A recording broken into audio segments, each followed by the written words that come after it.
Switchcraft is brought to you live 3 times a week on Tuesdays and Thursdays at 3 p.m. U.S. Eastern and on Saturday at whatever time I can get to it. Tune in live over at twitch.tv/runjumpstomp. This episode of Switchcraft is brought to you by Omer Javed. Support Switchcraft and my other content for as little as $1 and get an extra podcast over at patreon.com/runjumpstomp.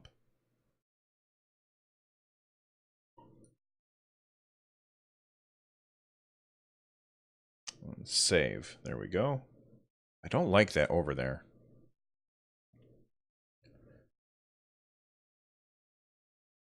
I wish there was, you know what, maybe I'll put that over there and then I can put this here. That's better. I like that. Let's see. They started off really short. Well, the goal was always to keep them really short. Okay. If you are looking for a way to support the show, there's lots of ways you can do it. You can head on over to runjumpstomp.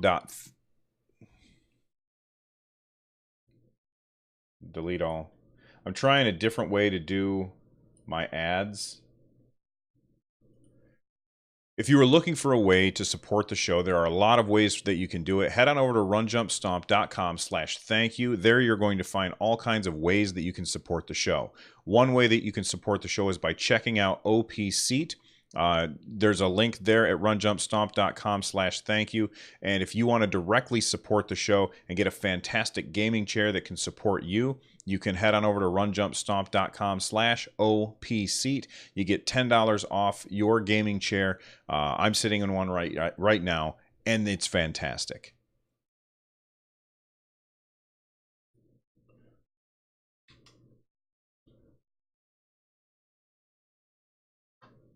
Changing things up just a little bit. So when's the next Megatron podcast? You, Josh Pultz. Well, I'm hoping to do another one around Christmas time. That way we can do like a huge podcast and put it out during Christmas week, and then we can all take the week off to hang out with our families and stuff, and still be able to give people something to listen to in the car while they're driving all over the place. That's something that always drove me crazy, is that, you know, I would love listening to podcasts, and, you know, at Christmas time when I'm driving all over the place, I didn't have anything to listen to. Have you ever tried to reach out to Nintendo dads? I've spoken to them a couple times. I have a Nintendo Podcasters Discord that I own, and they're in there. We haven't really talked about me being on the show at all, but you know, if that's something that you want, you could always reach out to them and let them know that you'd like to hear my voice on their show, or that you think I'd be a good fit. Thank you for thinking of me, though. All right, we got the ad done. Let's get started. So a game that, it's actually the game that caused me to buy my PS4 was Final Fantasy 15. I had seen lots of stuff about it. I had watched a couple of streams. I was very, very interested in it. I've always been a fan of the Final Fantasy games, although I haven't played all of them. I think I started with Final Fantasy 7 on the PlayStation, and I was completely absorbed by that game. I skipped Final Fantasy 8 because I think at that point I had traded in my PlayStation for a Nintendo 64. Unless Final Fantasy 8 was on PS2, in which case at that point I was using a GameCube. It's not really important. The point is that I didn't have the console to play Final Fantasy 8. By all accounts, I wasn't really missing much, so, you know, not a big deal. I've heard that game's kind of garbage. Even though I own it, I have it on Steam, I haven't played it yet. Final Fantasy 9 I never played. Final Fantasy 10, I own a copy of that. I've played a little of it. I actually think I own 2 copies of that. I played a little of it, and it's one of those things that I got this year and haven't had a chance to really jump in and spend some real time on that game. So even if I start playing again, I'm going to have to start at the beginning just so that I can learn how to play again. Final Fantasy 11, I had many hours playing that because that's an MMO and that's kind of where my wheelhouse is. And then Final Fantasy 12, I didn't have a PlayStation, so I couldn't play it.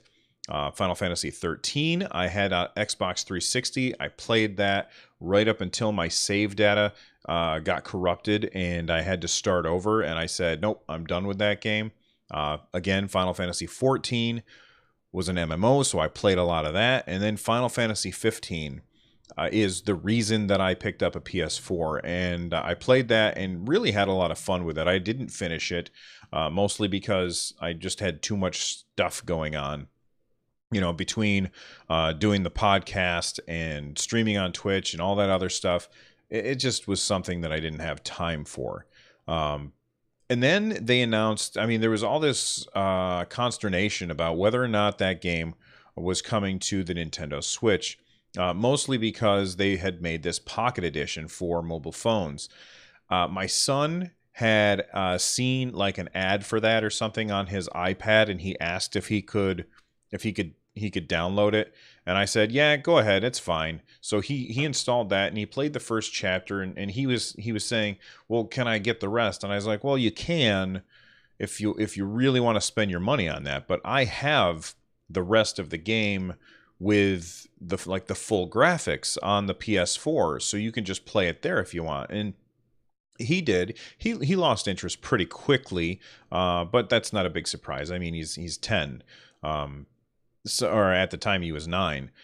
So Final Fantasy Pocket Edition, you know, when they first announced that, it was definitely something that was in the rumor mill. This is coming to the Switch. Well, now it's official. Final Fantasy 15 Pocket Edition HD.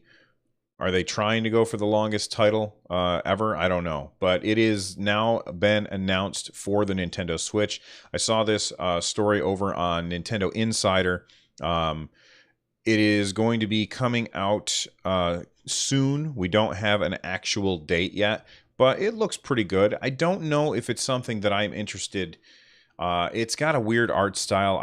I'm not really a fan of this art style. Although, to be fair, I wasn't really a super fan of how the graphics looked on the PS4 version. Yes, the graphics were good. Yes, things looked really cool, but I tend to like things that are more stylized instead of super realistic looking. I feel like that tends to hold up better. And Square Enix really went for the realism in the graphics, and it just, I can see all of the flaws. It's kind of like an uncanny valley kind of thing. Would this appeal to me more? I don't know, because I don't like that chibi style. I'm not a fan of it. I do know that my son will see this and he'll probably ask for it because he really liked what he played on his iPad. I'm trying to decide, like, he tends to prefer his iPad over over his Switch just because it has a bigger screen. So he might actually just say, hey, can, you know, if he sees this, it might remind him of that, and he might say, can I get this on the iPad? I don't know. Kid Curdy in chat says the longest video game title is Summer Colored High School Adolescent Record, a summer at school on an island where I contemplate how the first day after I transferred I ran into a childhood friend. I've lost interest. I'm not reading the rest of that. That's really a title? That's insane. That's crazy. But anyway, I think that Final Fantasy 15 Pocket Edition, I think it'll probably sell pretty well on the Switch. I'm very curious as to how the combat works because, you know, they're switching. I'm not going for a joke there. They're switching from a kind of behind the character kind of vibe to a top-down vibe, and I don't know how well the combat is going to translate.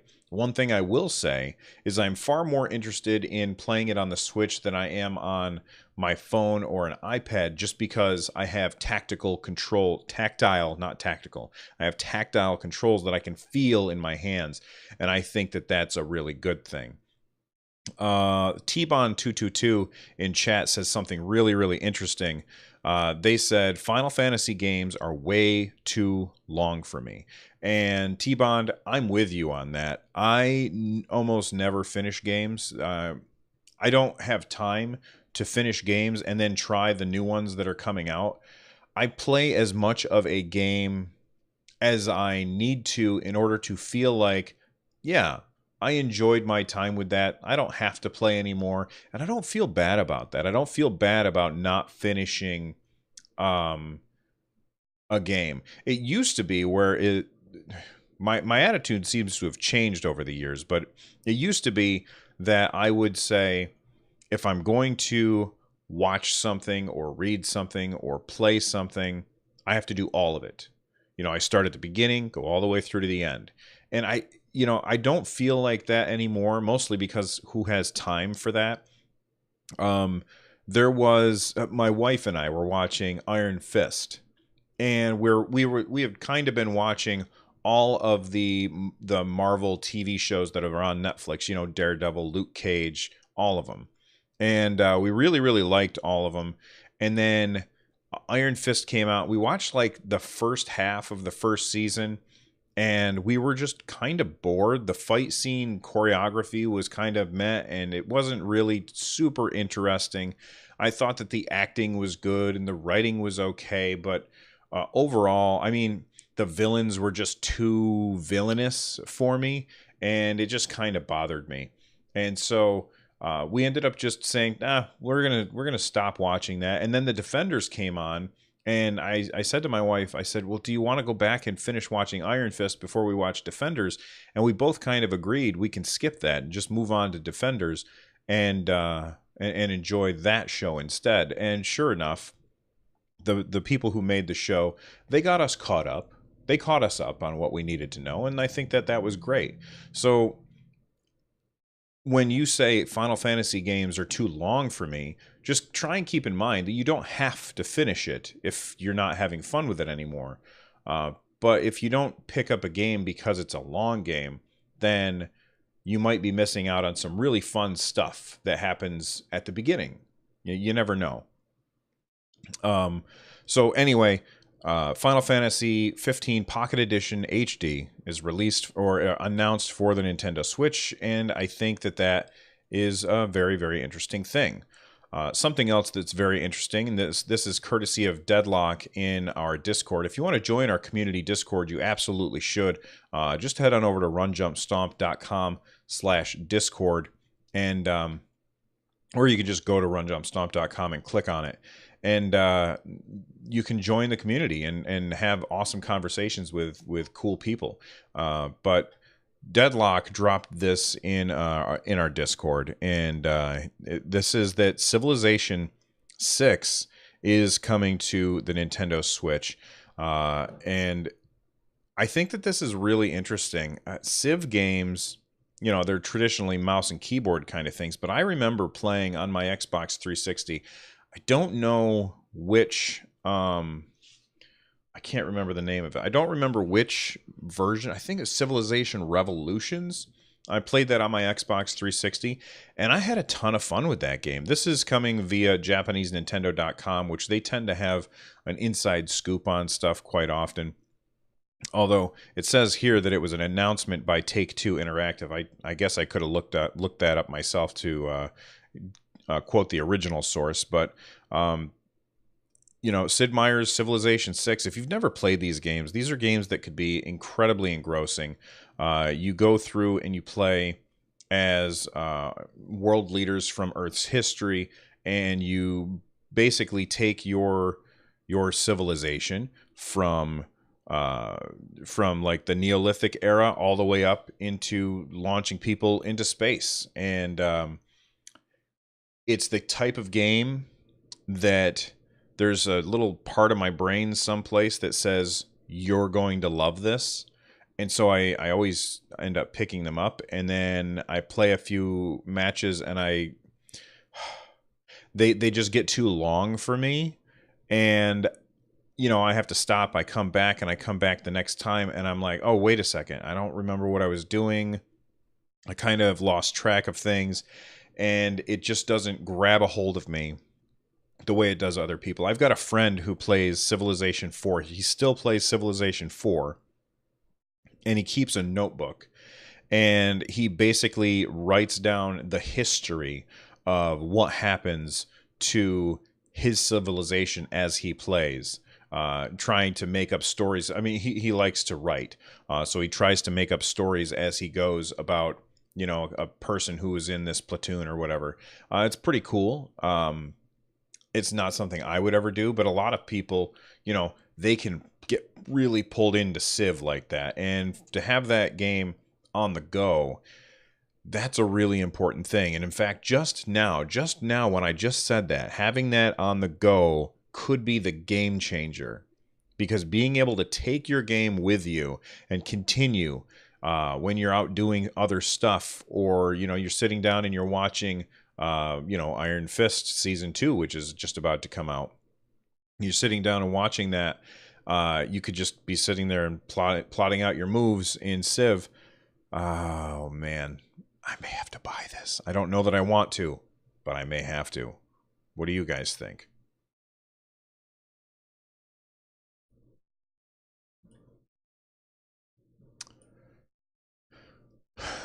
What is Civ like? It's a top-down strategy game. Hey, Zentiro, what's up, man?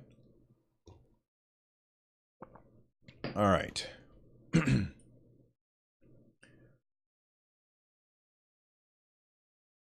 Well, both of those stories kind of had something in common. And what they had in common is, I bet you that those were both things that were going to be focused on in the canceled or postponed Nintendo Direct. So, Final Fantasy 15 and Civ 6, Yoshi's Crafted World, like those three games, those are going to be three games that I expect that will be heavily featured in the Nintendo Direct, which is rumored to be coming out on the 13th, which is, I'm looking at my calendar now, Thursday, rumored to be coming out on the 13th, so they postponed it a week. That's just a rumor. That's been nothing official from Nintendo. And there's been other stuff that has been kind of leaked by third parties that I don't want to use the traditional word of leak, because it's not like somebody's going against the plan. It's probably that somebody forgot to uncheck something that was supposed to that was supposed to be posted. There we go. That sounds better. At a certain time. And, when Nintendo, excuse me, when Nintendo canceled the Direct, all these other gaming companies that they're working with, they have to make sure that they go on Facebook, they go on Twitter, they go on Instagram, they go on any other social network that you can think of, and make sure that they say, don't post this, don't post that. And if anybody misses something, then it's going to get posted. And that kind of is where I think some of these leaks are coming from. So I expect the delay in the Nintendo Direct to mean that we're going to have a few less surprises, but I'm still looking forward to hearing a full full first party big deal jumping up and down something from Nintendo, instead of just focusing on third party stuff. Mikey B Playing in chat says, I bet the Direct is coming. I bet the Direct. Let me reread this. I bet the Direct this coming week. My best guess, if after that it would be too late for Nintendo Online, right? That's a really good point. The fact that they have to explain what's going on with Nintendo Online before the second half of September means that they can't wait too long in the Direct, because I completely expect that at least a third of it will be tied up with explaining exactly what it is that we're going to be getting for our $20 a year. At least that's how I'm looking at it. Kid Curdy says, I read that there will be Smash news, but they said the site for Smash Brothers will be updated after, but no update. Well, Nintendo can easily control what they do. They can't very well control what third parties do, which is why Nintendo tends to be such a secretive company, kind of like Apple. I would say that I would almost guarantee that at the end of the direct, which is supposed to be like 40 minutes, which is a pretty long one considering we just had 3 other directs in less than a month, I believe. I expect at the end of that 30 whatever minute Nintendo Direct that we're going to have a character reveal or something like that from Sakurai. But I said that in the last episode, so I don't want to jump right back into it. Something else that has been talked about a bunch this week is something that I definitely want to discuss, is cloud saves.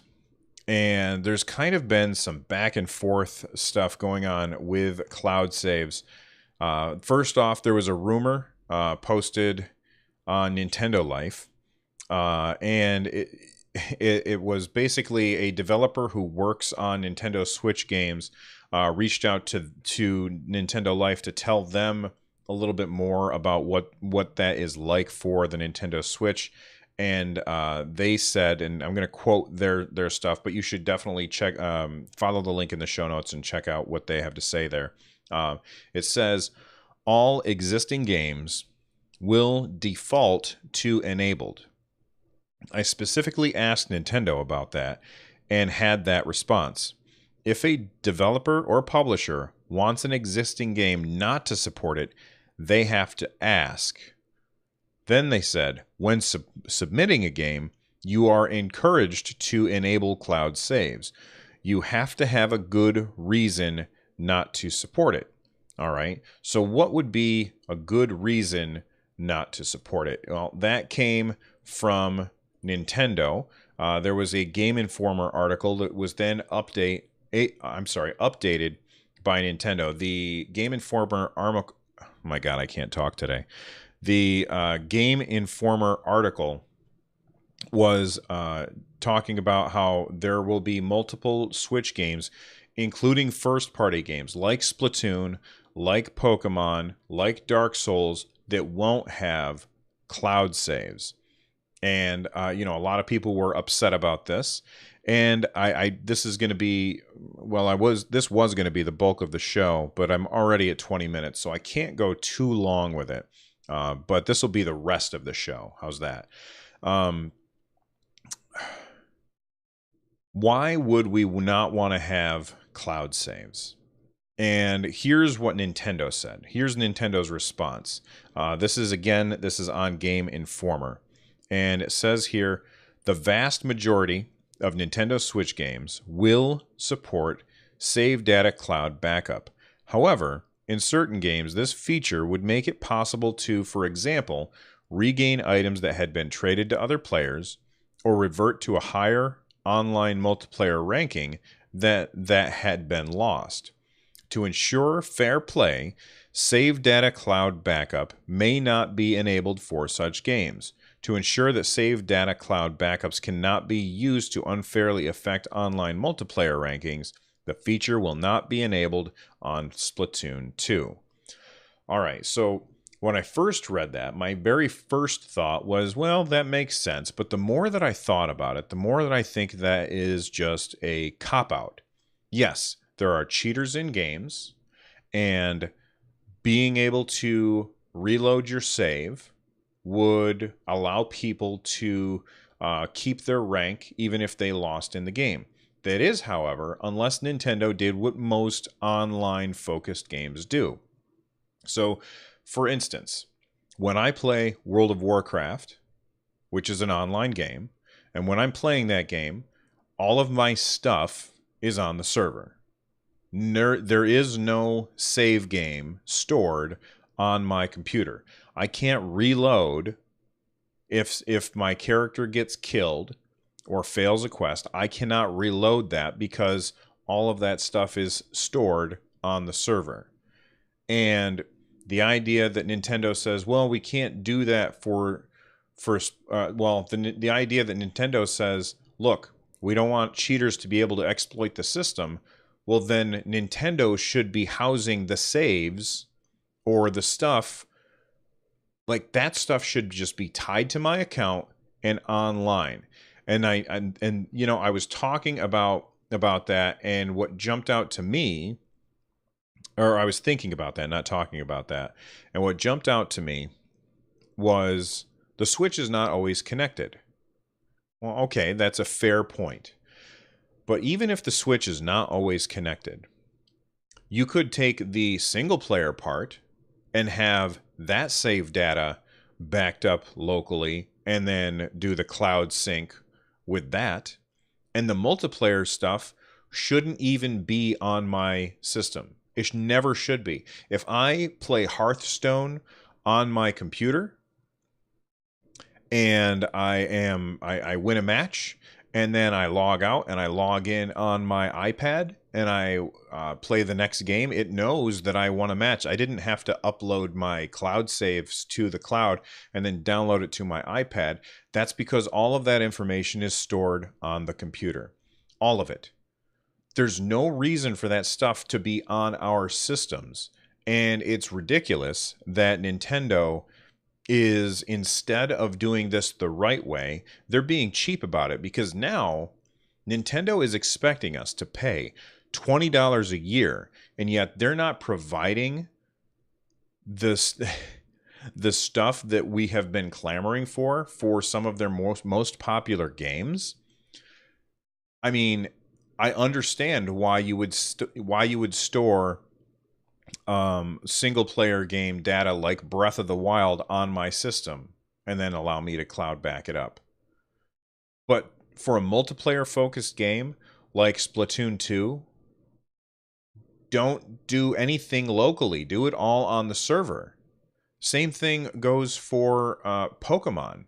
When you are trading, simply, I mean, first off, if you're doing a trade over the internet, I don't know how to say this. If you're doing a trade, require an internet connection. If that's what you have to do in order to have people have their stuff backed up, I think that that's worth it. T-Bon22 says, the problem is we're talking about Nintendo. I love them, but they don't do these types of things well. And you're right. They don't do these types of things well. This is the thing that Nintendo is worst at. They are worst at online services. And it's something that if they could just hire somebody to do it for them, then it would be wonderful. But right now, Nintendo is doing it themselves, and they just suck at it. They're so bad at it. This is something that should have launched day one. If they wanted us to pay for it, this should have launched day one. And I'm not upset that we're paying for it. I want to make sure that that's clear. I think it's fair for us to pay $20 a year, which is essentially, it is a pittance compared to the other ones, to have access to playing games online, because that does require money to do. I understand that, and I'm fine with that. What I'm not fine with is just the ridiculous 2 steps forward, 47 steps back that Nintendo always tends to do. And, you know, when Nintendo does something awesome, I'm the first one to praise them for it. There have been people who have reviewed the show and said that I am just a mouthpiece for Nintendo, that I always say that they do great things, and I never criticize them. But I think that's untrue, because when they screw up like this, I feel like I hold their feet to the fire, and I tell them, and I say exactly what I think is the fact that they got to get their stuff together. It's ridiculous. This is just ridiculous. T-Bon22 or 222 says, do they care that much? Well, I don't think that they care that much, because I don't know if it's a Japanese culture thing or not. I really don't. But here in the US, like, these are really, really big deals. And Nintendo is a very traditional Japanese company. And I don't know if that's what's going on here or not. Because even though Sony is also a traditional, or I'm sorry, is also a Japanese company, I feel like they're far more Western than Nintendo is. Nintendo is much more Eastern in the way that they do things. At least that's how it jumps out to me.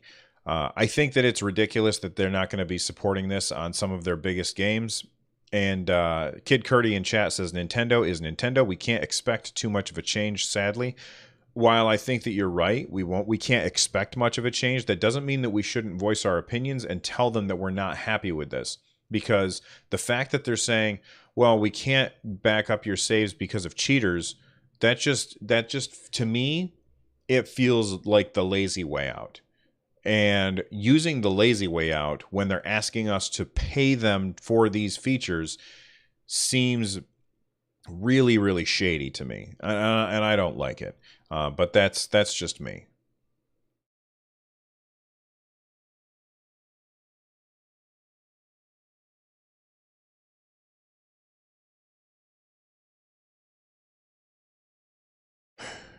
There we go.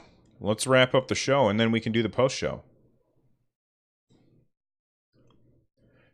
If you did not check out the music for today's episode yet, you absolutely should. You can find it over at runjumpstomp.com/music. The music was Castlevania Vampire Killer by Box Monkey Studios. So again, go to runjumpstomp.com/music and check out their stuff. If you want to check out the live show, you can do so by heading on over to twitch.tv/runjumpstomp, or you can watch the videos after the fact if you can't make it to the live show at youtube.com/runjumpstomp. If you're looking to support my content, check out runjumpstomp.com/thank you. All the links there help me provide more content. Before we get out of here, I want to list a couple of ways that you can get a hold of me. You can get a hold of me through Twitter at runjumpstomp, Instagram run_jump_stomp. Maybe there's an underscore after that too. I can't remember. You can call and leave a voicemail at 260-RUN-JUMP. You can email me, bill@runjumpstomp.com. And that's pretty much it. In fact, somebody messaged me. It was a patron. I had a new patron today or yesterday. I can't remember now. And I reached out to them and said, thank you so much for the support. And they said, oh, thank you for doing the show. I've listened to every episode in the last couple of months because they just found the show. And I was like really flabbergasted. And I decided to check and see how much that is. After 235 episodes. And I did the math. And it comes out to 5 days, well, over 5 days of content. So you would have, if you want to listen to Nintendo Switchcraft from the start, that would take you 5 days to listen to all of it, which is insane. Kid Curdy in chat said something at the very beginning that they were listening to all of the old episodes as well. So you've got a lot ahead of you, my friend. 5 days of this bald weirdo talking to you. Hopefully you enjoy it. Thank you guys for listening, and big thank you to the live chat. It wouldn't be the same without you guys, as you know, because the last couple of episodes have not been live because I've been siding my house. But anyway, let's thank the live chatters. We've got Kodiak Moonwolf here, Vaxer. I think that's a bot. You know what? Well, I'll just read them off. Corona G8, Frankenstein Gaming, Hopple, Kid Curdy, Kimberlina 66, Lawworthy, Link31 254, who just subscribed for 15 months in a row. Frankenstein Gaming just subscribed on Twitch. Thank you very much for that. Mapeach3 subscribed yesterday, I believe. I wasn't live, but it popped up, so thank you for that. Mikey B Playing, Raptor James, Super 80s, T-Bond 222, V&K, Virgo Pros, and Zentira, who I know in real life. Thank you guys so much. You're awesome. I will see you all next time. Bye-bye.